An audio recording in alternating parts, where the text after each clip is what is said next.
Now, when 40 lakhs or above compounds have been synthesized by laboratory or by the industries, so it was the question that how will these organic compound learn. ये organic compound याद कैसे हो, मतलब कि उन organic compound की study कैसे की जाए, क्योंकि ज़्यादा है ना नंबर में। तो अब कोई भी अगर चीज़ है वो अगर ज़्यादा नंबर में होती है तो उसमें भी ज़्यादा नंबर में कैसे कि उसमें डिफरेंट फिजिकल केमिकल प्रॉपर्टीज़ हैं, डिफरेंट स्ट्रक्चर्स हैं, डिफरेंट मेल्टिंग बॉइलिंग पॉइंट हैं, डिफरेंट उनकी ज्योमेट्री है। तो ऐसे कंपाउंड और डिफरेंट ही नहीं है, कई में सेम भी है, कई में सेम है और कई में डिफरेंट है।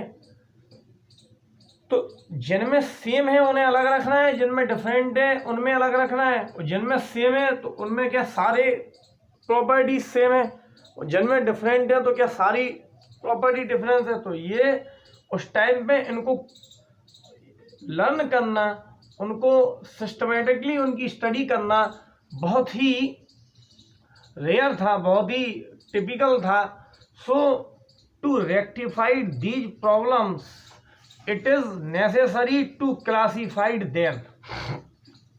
ऐसी कंडीशन में क्या होता है कि उन कंपाउंड्स को क्लासीफाई कर देना चाहिए, उन चीज़ों को क्लासीफाई कर देना चाहिए। जैसे केमिस्ट्री है, केमिस्ट्री ब्रॉड है, उसको क्लासीफाई किया फिजिकल, ऑर्गेनिक, इनऑर्गेनिक में।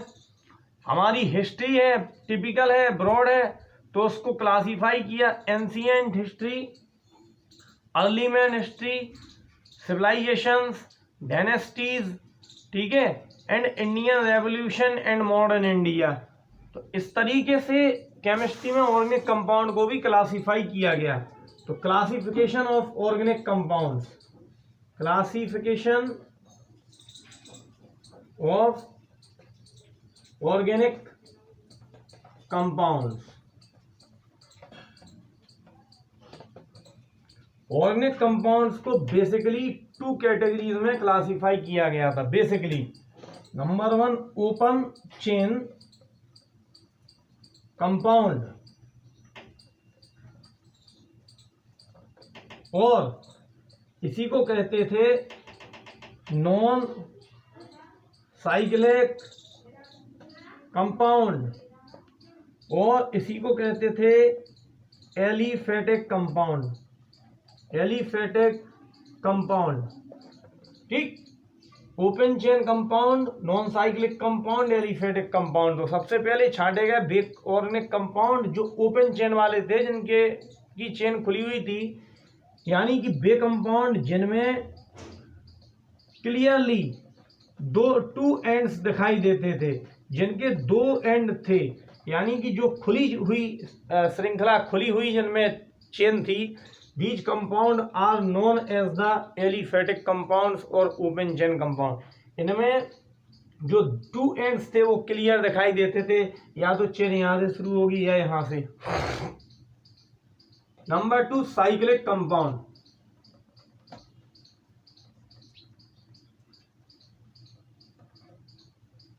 साइक्लिक कंपाउंड्स और क्लोज्ड चेन कंपाउंड।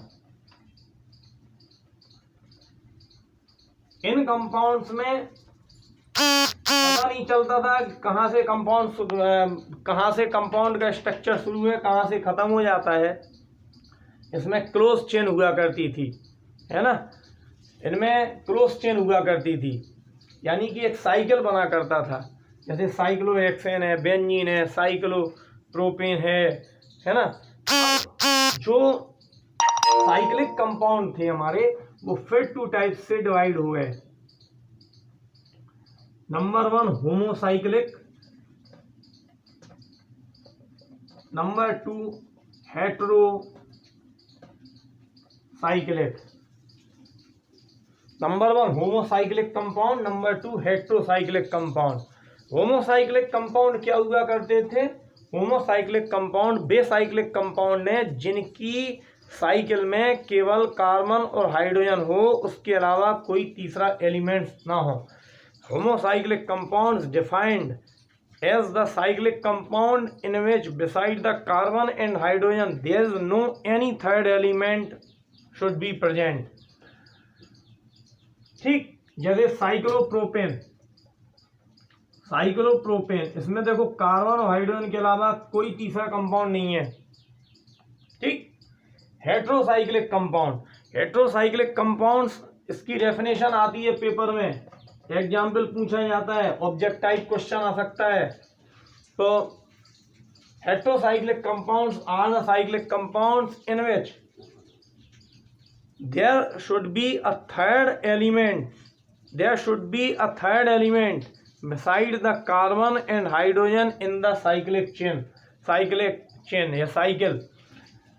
अगर किसी साइक्लिक कंपाउंड में कार्बन और हाइड्रोजन के अलावा कोई तीसरा एलिमेंट भी प्रेजेंट होता है तो वो जो कंपाउंड कहलाते हैं वो हेट्रोसाइक्लिक कहलाते हैं। जैसे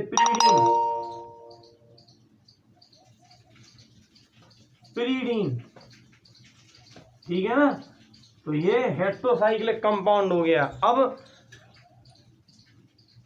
होमोसाइक्लिक कंपाउंड भी 2 पार्ट्स में डिवाइड होगा, उसको आगे देखेंगे हम लोग।